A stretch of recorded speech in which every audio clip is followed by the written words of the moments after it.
दादा इकडे या, इकडे या लवकर. अहो ते राहू द्या समजे काम, इकडे या. हे घ्या, हे देवी आईनी तुमच्यासाठी दिलं आहे. आणि यो चिरोट्याचा डब्बा चिनूसाठी पाठवायला सांगितला होता. चिनूला आवडतात ना? आई शपथ, काय योगायोग आहे बघ. रात्री चिनू चिरोटे पाहिजे म्हणत होती. आईला मॅडमचं किती बारीक लक्ष असतं बघा सगळीकडे.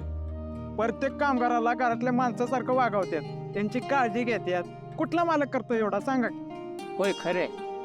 पण एवढा असून सुद्धा त्या मुलीबरोबर असं का वागले असतील? एखाद्याची आयुष्याची कष्टाची भाकरी अशी एका झटक्यात काढून घेणं चुकीचंच आहे. एवढ्या मोठ्या गोष्टी घडताना कोणाला खबरच नाही. सगळी मोठ्या माणसाची काम आहेत, बातम्या दाबून ठेवत असतात. हो माळी दादा, काय बोलताय तुम्ही? हा, डोकं फिरलंय का तुमचं? त्या आपल्या मालकीनबाई आहेत, त्या असं वागू शकत नाहीत, हे माहिती आहे ना आपल्याला. मग पण मारुती दादा, त्यांनी अनुष्का मॅडम बरोबर अन्याय केला असं वाटत नाही का तुम्हाला? आज पहिल्यांदाच आहिले मॅडम चुकले असं वाटते. दादा हो, तुम्ही काय बोलताय? माझ्या देवी आई कधीच चुकीचं वागू शकत नाहीत. त्या कधीच कुणाचं नुकसान करू शकत नाहीत. देवी आई जो निर्णय घेतात तो विचार करूनच घेतात. आणि मला माहित आहे, हा निर्णय घेण्यामागं सुद्धा मोठं कारण नक्की असणार. इगो. दादा तुम्ही या. अरे आईचा ना इगो हर्ट झालाय.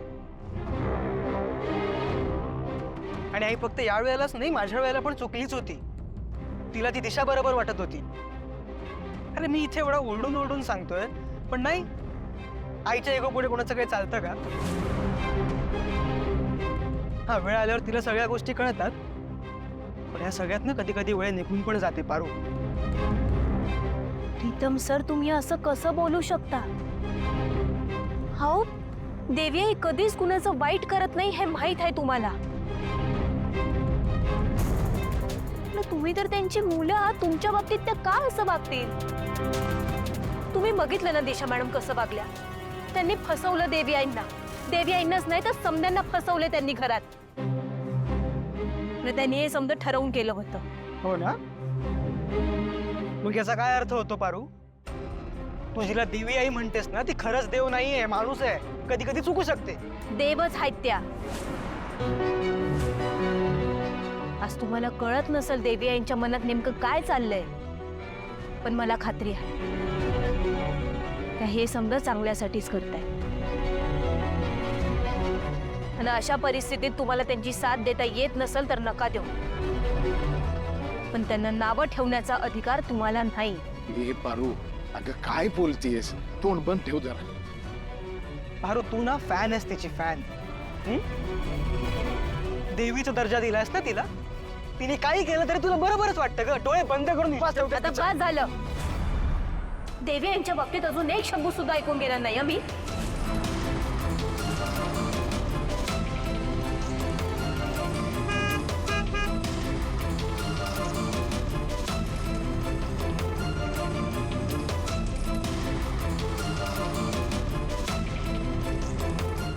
काय झालं दादा, गेट का ओपन नाही करत आहे? माफ करा मॅडम, पण तुम्हाला गाडी आता येणार नाही. पण काल तर आतमध्येच पार्क करून दिली होती गाडी. आतमध्ये भरपूर गाड्या लागलेल्या आहेत, पार्किंग करायला जागा नाही. काय? अहो, आतलं पार्किंग जवळजवळ रिकाम आहे. काय प्रॉब्लेम आहे? जाऊ दे ना ती गाडी आत. अहो नाही प्रीतम बाबा, आहिले मॅडमचा आदेश आहे, त्यांची गाडी आत द्यायची नाही. पाहिजे तर तुम्ही गाडी बाहेर लावा आणि चालत जावा. इट्स ओके प्रीतम, मी बाहेर पार्क करते गाडी. बघितलंच काय करते तुझी देवी आई. त्या अनुष्काने तुझी बाजू घेतली म्हणून त्याची ही अवस्था आहे आज. हा इगो नाही तर काय आहे ग पारू? हा,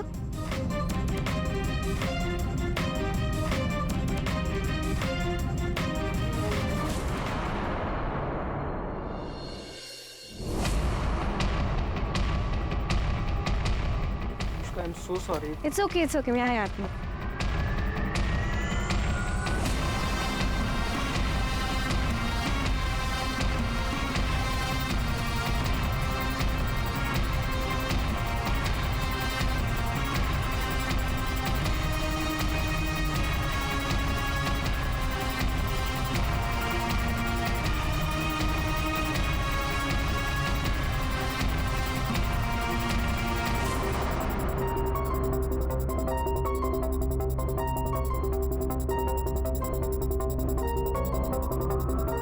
थांबा. काय झालं दादा? मॅडम बिझी आहेत, तुम्हाला इथेच थांबून थोडा वेळ वाट बघावी लागेल. ओके. तुम्ही चप्पल इथेच काढून ठेवा, तुम्हाला आतमध्ये चप्पल घालून जाता येणार नाही. हे कोणी सांगितलं आता? अहिल्या मॅडमने सांगितलं. It's okay Pritam.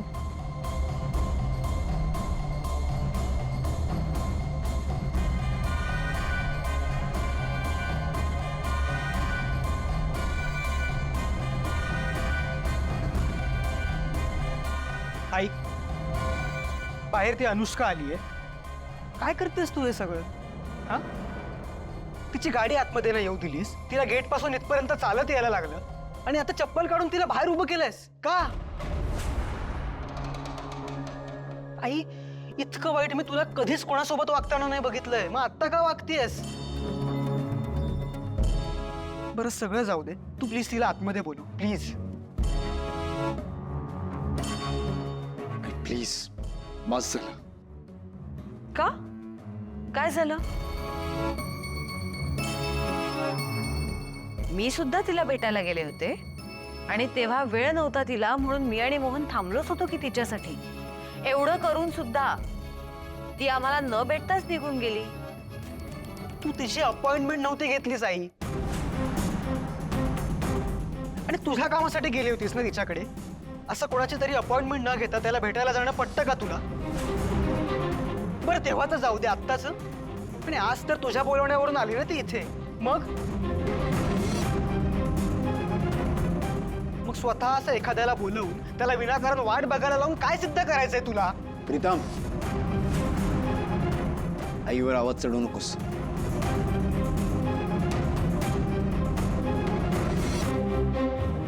पारू, जा, तुझी कैवारी आली आहे बाहेर, तिला आत घेऊन ये.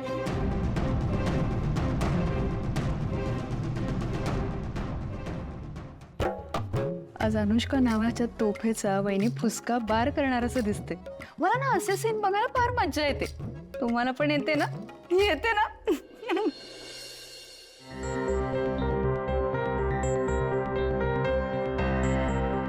अनुष्का मॅडम, तुम्हाला देवी यांनी आतमध्ये बोलवलंय. Okay, thanks. एक मिनिट. काय झालं पारू?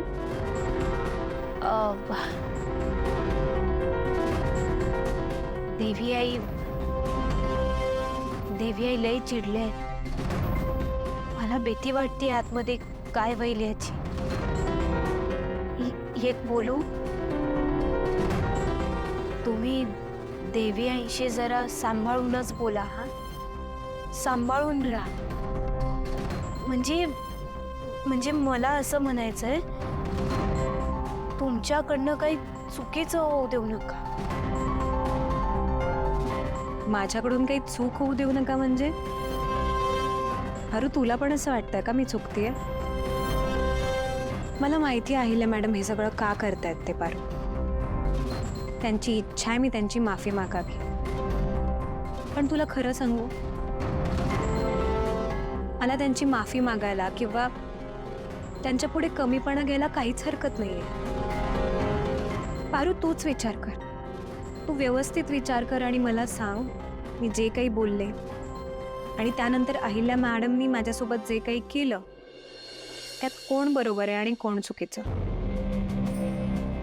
आणि तू विचार केल्यानंतर मला सांग की मी अहिल्या मॅडमची माफी मागायला पाहिजे का नाही. अनुष्का मॅडम, तुम्ही माझ्या देवी आईंना अजून नीटसं ओळखलेलं नाही. माझ्या देवी आई कधीच कुणावर अन्याय करत नाही. कष्टकऱ्यांचा घाम सुकायच्या आधीच त्यांचा मोबदला त्यांना देते. माझ्या देवी आईंना कष्टाची आणि प्रामाणिकपणाची जाण आहे. एखाद्याचा चेहरा उदास असला की त्याला न विचारताच त्याच्या अडचणी जाणून घेऊन त्याच्यावर मार्ग काढतात माझ्या देवी आई. माझ्या देवी आईंना माणसं ओळखायला येळ लागत नाही, आणि तरी बी तुम्ही त्यांना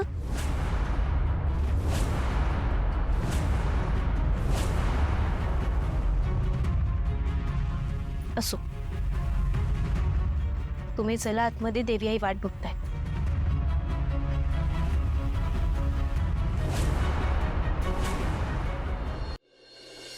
मी तुला विचारलं, मी अहिल्या मॅडमची माफी मागायला पाहिजे की नाही? एकदा मनाला विचार आणि मग उत्तर दे मला. अनुष्का मॅडम, माफी मागितल्यानं कुणी लहान थोर होत नाही. आणि माझ्या देवी आई तुमच्यापेक्षा वयानं आणि अनुभवानं लई मोठ्या आहे. त्या कधी चुकीचं वागणारच नाहीत. पण यावेळी तुझ्या देवीही चुकल्यात, आणि हे तुलाही माहिती आहे. आणि हे असं नसतं तर तू माझ्या प्रश्नांची सरळ सरळ उत्तरं दिली असतीस मला, आणि माझ्या डोळ्यात डोळे घालून बोलली असतीस, जे की आत्ता बोलत नाही आहेस पारो. तू काय घरातल्या सगळ्या लोकांना माहिती आहे की अहिल्या मॅडम चुकल्यात. तुला माहीत नसेल तर सांगते, काल मला आदित्यचा कॉल आला होता. त्यालाही कळतंय की त्याचीही चुकली आहे, पण तू काहीच करू शकत नाही. तिची काही चूक नसताना अनुष्काची तिला एवढं सगळं सहन करावं लागतं, हे नाही पटत आहे यार मला. अरू, मी काल जे काही बोलले त्यात माझा काही स्वार्थ होता का? सांग ना, होता?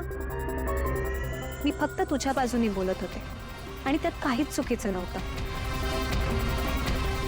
मला माहिती आहे तू अहिल्या मॅडमना देवी आई म्हणतेस. तुझ्या दृष्टीने त्या देवी आहेत तुझ्यासाठी. तू त्यांचा रिस्पेक्ट करतेस आणि ऑफकोर्स त्या रिस्पेक्ट करण्यासारख्याच आहेत, पण आहेत तर माणूसच ना, आणि माणूस चुकतो.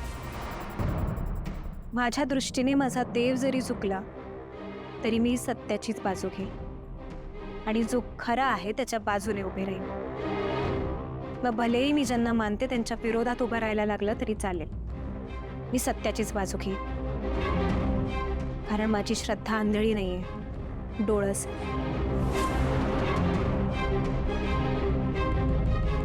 पारू, डोंट वरी.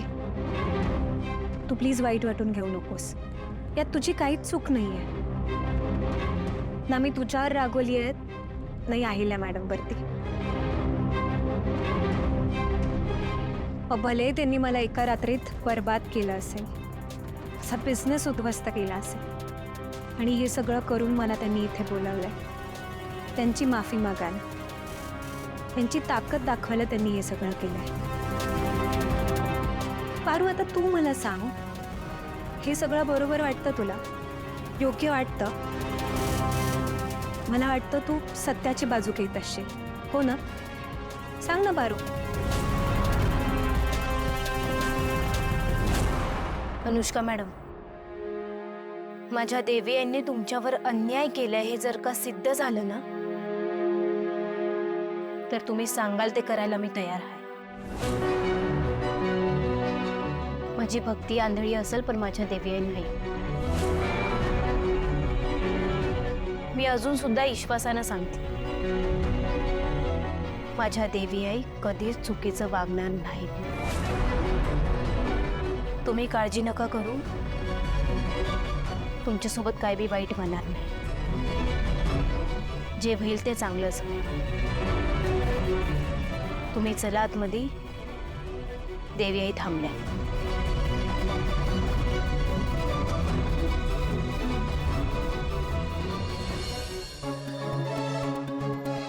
येत आहेत त्या. आई बघ, बस ना.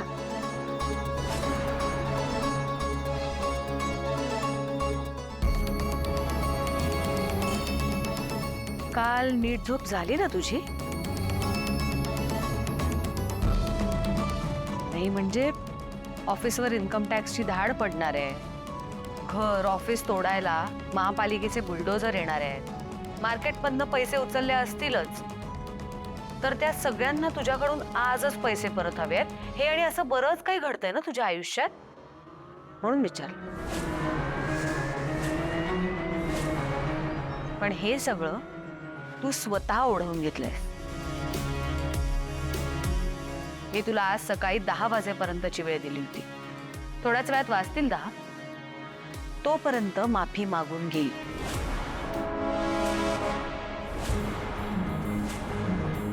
शब्द मागे घे तुझा, तुझी चूक कबूल कर आणि हे सगळं इथेच संपेल. अनुष्का, मला माहिती आहे तू कष्टावर स्वतःच्या हिमतीने कुणाचीही मदत न घेता स्वतःच्या बळावरती मोठा बिझनेस उभा केलायस.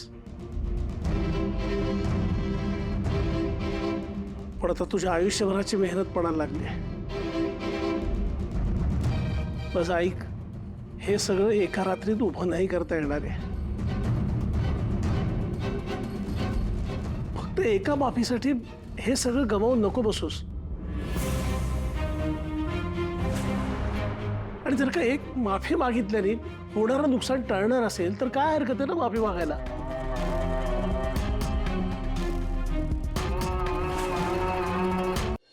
अनुष्का, माझं ऐक, अहिल्याची माफी माग आणि मिटवून टाक सगळा विषय.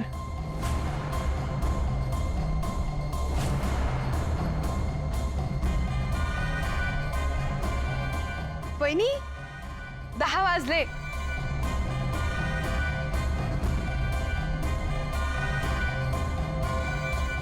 तुझ्याकडे उद्या 10 वाजेपर्यंत वेळ आहे. त्यानंतर तू उद्ध्वस्त होशील, परत कधीच उभी राहू शकणार नाही. अहिल्यादेवी किर्लोस्करनी ठरवलंय तुला उद्ध्वस्त करायचं. आता ते कोणीच थांबवू नाही शकत.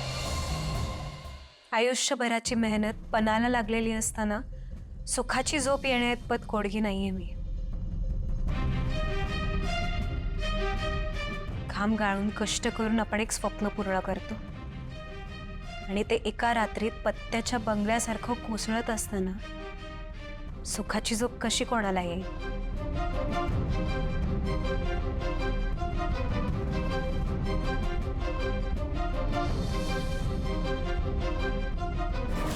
अनुष्का, काय करते सगळं तू?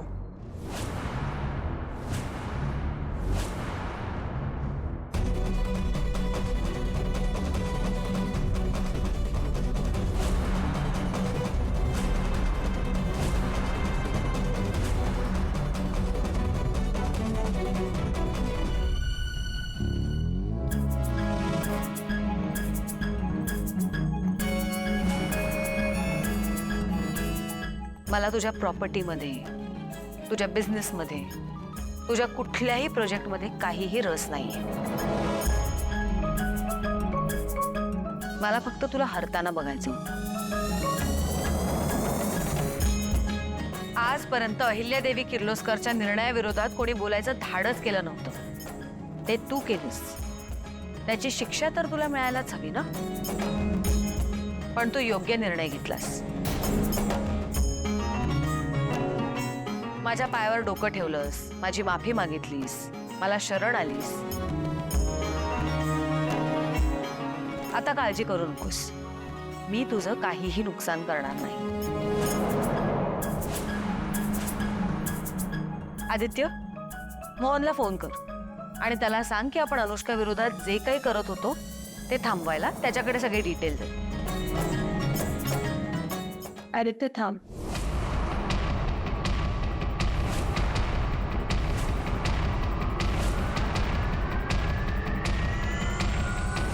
अनुष्का, काय झालं? त्याची काही एक गरज नाही. मॅडम, तुम्हाला पाहिजे ते तुम्ही करू शकता.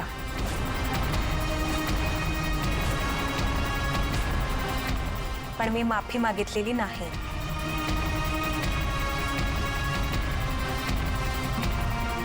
कारण मी अजून हरलेलीच नाहीये. मी आजही मी बोललेल्या शब्दावर ठाम आहे. मी तुमच्या पायावर डोकं ठेवून तुमचा आशीर्वाद घेतलाय. मी माझ्या शब्दांवरून माघारी फिरणार नाही.